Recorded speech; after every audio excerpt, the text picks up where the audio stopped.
ও গুণগত মানসম্পন্ন নির্মাণ কাজের দাবিতে তেলিয়ামুড়ার মাই গঙ্গা সুকান্ত দ্বাদশ শ্রেণী বিদ্যালয়ের সম্প্রতি কার্যত অচলাবস্থা তৈরি হয়েছে। বিদ্যালয় চত্বরে বাউন্ডারি ওয়াল এবং ছাত্রছাত্রীদের জন্য নির্মীয়মান সাইকেল স্ট্যান্ডে নিম্নমানের সামগ্রী ব্যবহারের অভিযোগ তুলে শনিবার স্থানীয় সচেতন মানুষ নির্মাণ কাজ বন্ধ করে দেন।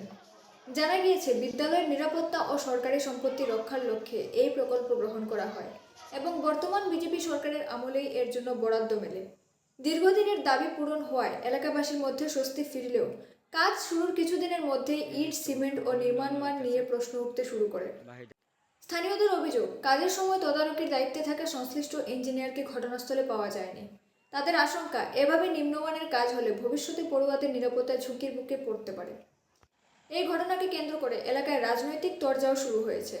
এক পক্ষের দাবি, উন্নয়নমূলক কাজে বাধা দিতেই রাজনৈতিক উদ্দেশ্য প্রণোদিত অপপ্রচার চালানো হচ্ছে, যদিও বিরোধী শিবির এই অভিযোগ অস্বীকার করেছে। বর্তমানে পরিস্থিতি নিয়ন্ত্রণে থাকলেও অভিভাবক মহল এবং এলাকাবাসীর একটাই দাবি, বিদ্যালয়ের মতো এত সংবেদনশীল স্থানে নির্মাণ কাজ যেন সম্পূর্ণ স্বচ্ছতা, নিয়মনীতি ও গুণগত মান বজায় রেখে সম্পন্ন হয়। আমরা বিষয়টির দিকে নজর রাখব। এই মুহূর্তে এই পর্যন্তই। ধন্যবাদ।